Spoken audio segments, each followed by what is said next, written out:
अधर्म कितना भी बड़ा क्यों न हो, धर्म उसको परास्त कर देता है। हमारे शास्त्रों में पाप को अधर्म बोला गया है। पांडवों से दुर्योधन की सेना बहुत बड़ी सेना थी, बड़े बड़े योद्धा थे, लेकिन अधर्म उनके साथ था, धर्म पांडवों के साथ था। धर्म के साथ स्वयं परमात्मा देते हैं। रावण बहुत बलवान था, बहुत बड़ी सेना थी, उसके आगे राम की सेना बहुत कम थी, लेकिन अधर्म रावण के साथ था। अधर्म रूपी राम ने तो रावण का समूल नाश कर दिया। कहते हैं निर्दोष को जिसने सताया, उसका तीनों गया तेज बल और वंश। अपनी आँखन देख लो, चले गए रावण कौरव अकंस। अधर्म किया हुआ कोई भी काम हमेशा दुख देता है। अधर्म क्या है? चोरी, बेईमानी, रिश्वत लेना, किसी का हक छीनना, ये विश्वासघात करना, यही अधर्म है। अधर्मी इंसान का यह लोग तो बर्बाद हो ही जाता है, पर लोग बर्बाद हो जाता है। अधर्मी इंसान से कोई प्रेम नहीं करता है। जो पाप करने वाले इंसान होते हैं, उनके घर के उनसे नहीं प्रेम करते हैं। वह एक बार अकबर ने बीरबल से कहा, 4 ऐसे इंसान लेके आओ जिसका यहाँ तो है वहाँ नहीं, और जिसका यहाँ वहाँ है यहाँ नहीं, और जिसका यहाँ वहाँ दोनों है, और जिसका यहाँ वहाँ दोनों नहीं है। फिर समझिएगा, अकबर ने बीरबल से कहा, 4 ऐसे इंसान ले आओ जिसका यहाँ तो है वहाँ नहीं, और जिसका वहाँ है यहाँ नहीं, और जिसका यहाँ वहाँ दोनों है, और जिसका यहाँ वहाँ दोनों नहीं है। बीरबल ने कहा, जहाँ पना 1 हफ्ते के मोहलत दी जाए मुझको। अकबर ने कहा, दिया। 1 हफ्ते बाद 4 आदमी लेकर के आते हैं बीरबल। कहते हैं, महाराज ये चारों ला दिए हैं। अकबर ने कहा, ला तो दिए, समझाओ तो मुझे विषय में कौन कैसा आदमी है।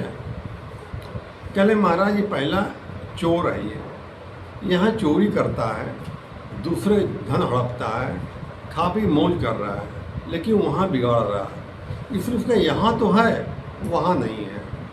कहे, महाराज तीसरे साधु महात्मा है, यहाँ कोई सुख सुविधा नहीं है, जगह जगह जाकर लोगों को ज्ञान को उपदेश देते हैं, धर्म की राह चलने बताते हैं, सत्य मार्ग चलाते हैं, इनके धन दौलत कुछ भी नहीं है, इनका यहाँ तो कुछ नहीं है, वहाँ बना रहे हैं अपना। कहने लगा, ठीक है। कहले, मेरा तीसरा ही भिखारी है, दिन भर भीख मांगता है, रात में दारू पी करके सबका बराबर कर लेता है। इसका यहाँ भी नहीं है वहाँ भी नहीं है, ये भी बिगड़ा पर लोग भी बिगड़ा इसका। कहे, महाराज चौथा सेठ है, ये बहुत बड़ा धनी आदमी है, धर्मात्मा आदमी है, गरीब लड़कियों को शादी ब्याह कराते हैं, पौफाला खुलवाया हुआ है, काफ़ी धनी आदमी, लोगों की सेवा करते हैं, शादी ब्याह करा देते हैं बेचारे को, परोपकार करते हैं। महाराज इनका यहाँ भी है और वहाँ भी है, यहाँ भी सुख है, और जो कर्म कर रहे हैं वहाँ भी सुख मिलेगा इसका। तो हमारा किया हुआ कर्म हमारे साथ चलता है। एक आदमी बहुत गरीब था, तो वह महात्मा जी के पास गया। कहले, महाराज मैं बहुत गरीब हूँ, ऐसे में वो गरीब हूँ, या अगर मेरा समय कभी अच्छा आएगा।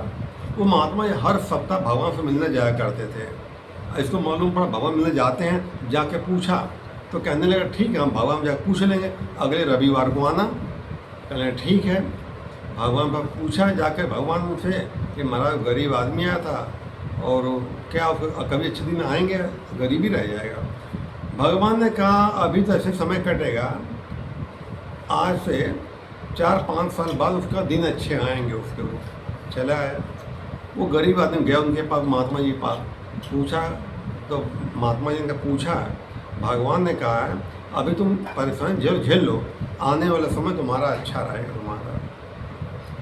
तो कह ले, महाराज उन्होंने कहा, आगे आने से धन तुम्हें प्राप्ति, तुमको धन प्राप्ति होगी। तो बहुत गरीब आदमी बोला, प्रभु मैं बहुत दुख झेल चुका हूँ, मुझे जो मिलना बाद में पहले मिल जाए, ऐसा कर दीजिए। कल महात्मा समझाया, तुम पागलपन क्यों कर रहे हो, अभी दुख झेल लो, बाद में जो है तुम्हारा दिन अच्छे आएंगे।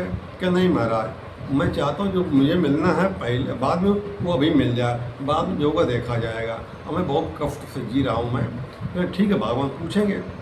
महात्मा जाता भगवान पास पूछते हैं, कहता ठीक है, मैंने उसको दिया। मैंने कुछ समय बाद उसको मटकी मिल जाएगी, 2-4 दिन में मटकी मिल जाएगी, वो मटकी में उसको सोना चांदी मिल जाएगा उसको जा करके। भैया महात्मा जी है, पूछा कल महाराज का तुमको अभी मिल जा रहा है, 2-4 दिन तुमको मटकी मिलेगी। कहते ठीक है।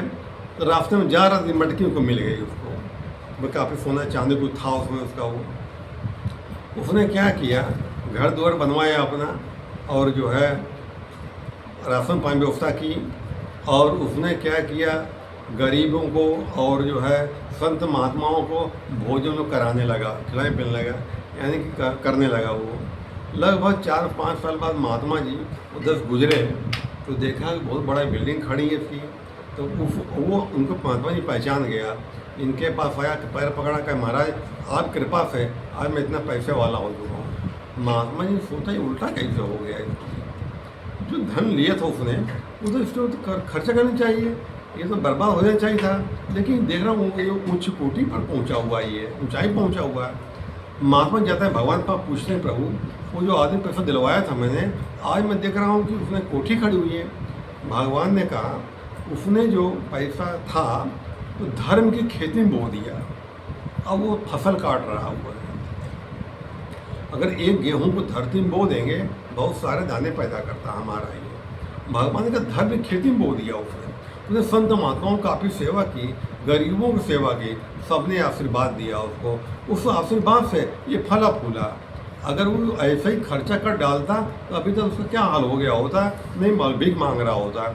लेकिन धर्म की खेती में बो दिया उसने, अब वो काट रहा। इंसान ने किया हुआ कोई करो बेकार नहीं जाता।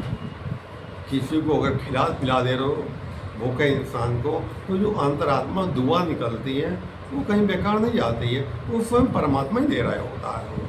या किसी को दुख दे दो, उसकी जो बददुआ देता है वो कहीं बेकार नहीं जाती है, लग जाती है। दुआ बददुआ दोनों लगती है। इसलिए कहते हैं निर्बल को न फताइए जाकी मोटी हाय, बिना जीव को लोहा, बिना जीव के सांप से लोहा भस्म हो जाए। तो किसी निर्बल इंसान को कभी सताना नहीं चाहिए, दुख नहीं देना चाहिए। दुनिया गोल है, जो दोगे घूम के आएगा मिलेगा। अपने जीवन को ईमानदारी से जियो, सच्ची ईमानदारी कमाई कमाओ, किसी को परेशान मत करो, दुखी मत करो, किसी को रुलाओ मत, तो जो दोगे बढ़ा कई गुना मिलेगा। ये प्रकृति का अटल नियम है। धन्यवाद।